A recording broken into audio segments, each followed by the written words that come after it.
संजय जी, सबसे बड़ी बात देश का मिजाज सर्वे आपके लिए क्या रख रहा है, क्या कह रहा है? सबसे बड़ी बात है, क्योंकि ये तो स्पष्ट है कि स्पष्ट जनादेश पिछली बार भी मिलती हुई दिखाई दे रही थी, इस बार भी मिलती हुई दिख रही है, लेकिन बीजेपी को मार्जिनल गेन, कांग्रेस को 6 सीटों का गेन, वोट परसेंटेज में देखें तो इंडिया और एनडीए के बीच 2% का फासला बचा है सिर्फ। मुझे लगता है अंजना जी, सबसे बड़ी बात यह है बीजेपी का देश की राजनीति के पे दबदबा बना हुआ है। ये सर्वे और आपके जो ट्रैकर है ये भी बता रहे हैं, अगर आप 2019 से तुलना करें, फिर एक जनवरी का ट्रैकर है और अब जो लेटेस्ट सर्वे है, सारे इस ओर संकेत कर रहे हैं बीजेपी का दबदबा बना है। बीजेपी के वोट शेयर में कोई गिरावट नहीं आ रही है, लगभग वो 38% वोट लेकर मैदान में डटे हुए हैं और वो 38% वोट ठीक है जिस तरह से आप ट्रांसलेट करते हैं, लेकिन ये बता रहा है सर्वे कि बीजेपी को कंफर्टेबल मेजॉरिटी मिल रही है। अपने आप बीजेपी कंफर्टेबल मेजॉरिटी की ओर जाती हुई दिखाई पड़ रही है।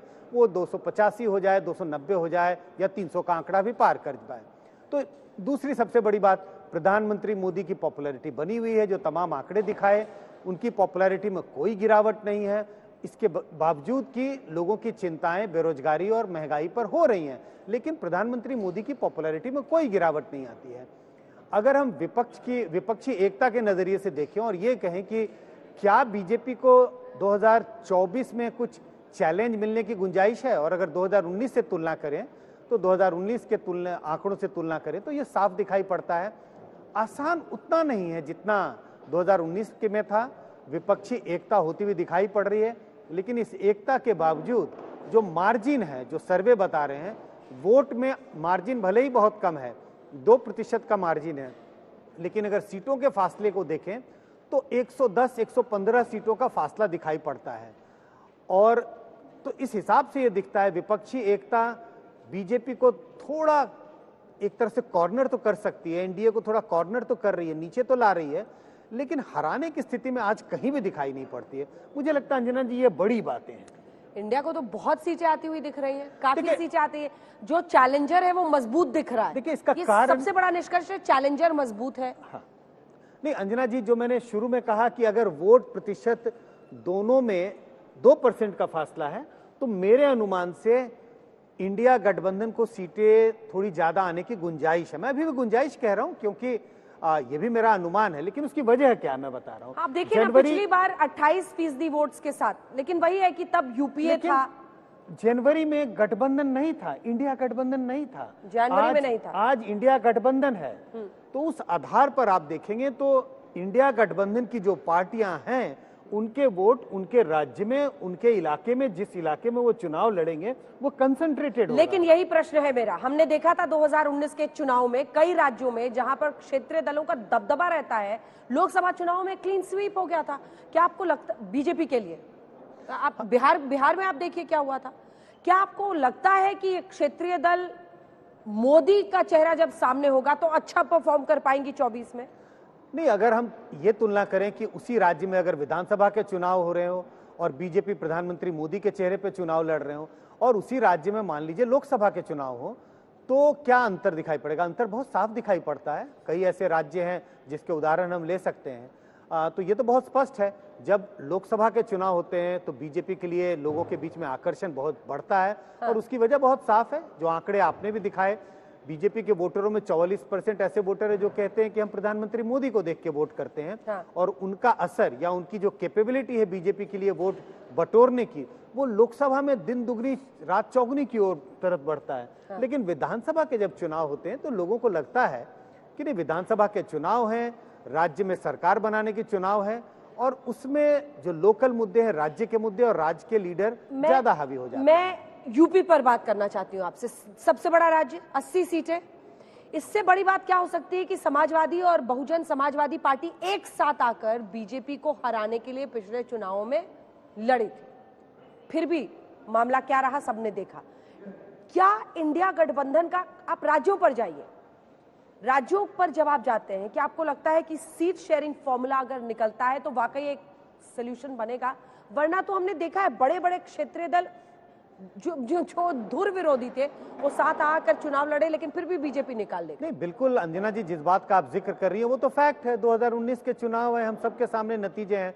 आपने यूपी का जिक्र किया, हमने देखा यूपी में समाजवादी पार्टी और बीएसपी का गठबंधन हुआ, इसके बावजूद बीएसपी सिर्फ 10 सीटें जीतती है और समाजवादी पार्टी 5 सीटें जीती है। हाँ। लेकिन अगर 2024 में जिस तरह से विपक्षी एकता बनती हुई दिखाई पड़ रही है, अभी भी मैं कह रहा हूं बनती हुई दिखाई पड़ रही है, कोशिश है, कोई जरूरी नहीं है कि ये टिकी रहे 2024 तक, लेकिन अगर हम ये मान लें सीटों का बंटवारा बिल्कुल नीट एंड क्लीन हो जाए, कुछ ऐसे राज्य हैं जहां पर बीजेपी को नुकसान उठाना पड़ सकता है, खासकर एनडीए को नुकसान उठाना पड़ेगा। उसमें बिहार एक इंपॉर्टेंट राज्य है, महाराष्ट्र एक इंपॉर्टेंट राज्य होगा, बंगाल एक इंपॉर्टेंट राज्य होगा, एक दो राज्य और ऐसे हो सकते हैं जहां पर एनडीए को नुकसान हो सके।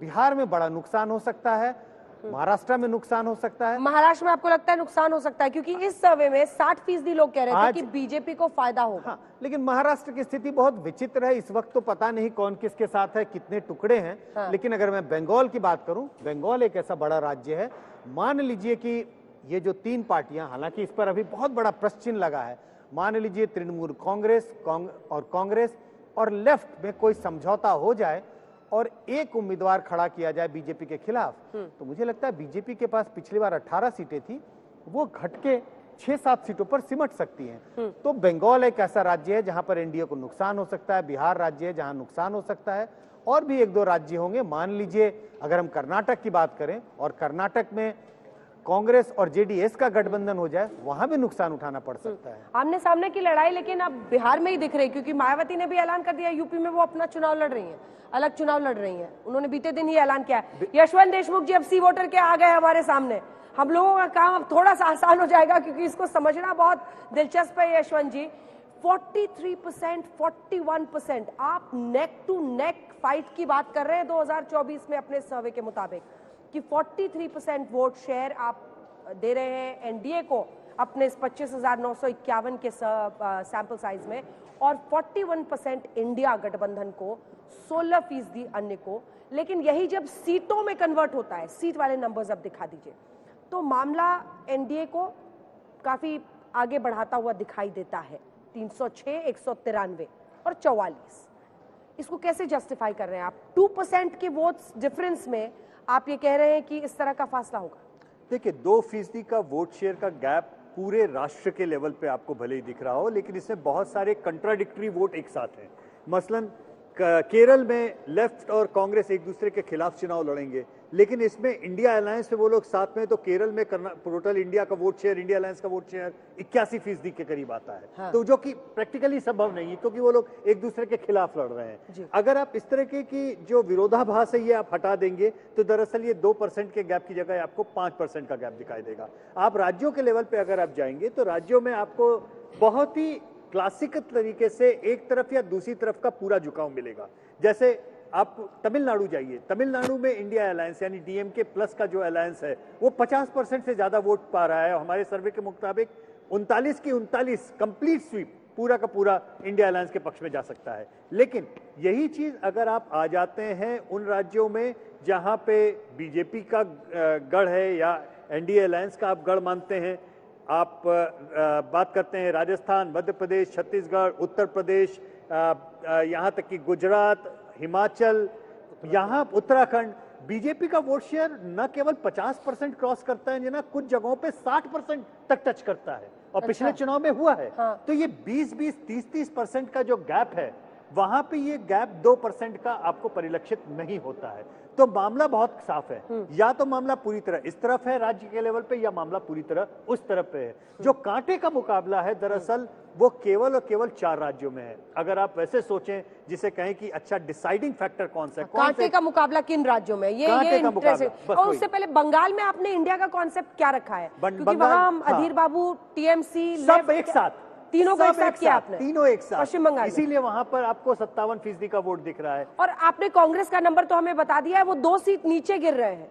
कौन सी वो पार्टियां हैं जो सबसे ज्यादा गेन करती हुई दिखाई दे रही हैं? इंडिया गठबंधन के 193 सीटों में सबसे बड़ा हिस्सा किसका होता हुआ दिखाई? देखिए, जो सबसे बड़ा हिस्सा गेन करता हुआ दिख रहा है मुझे फिलहाल, वो बिहार में आरजेडी का दिख रहा है। आरजेडी, अगर आप एक सिंगल पार्टी के नाम पर बात करेंगे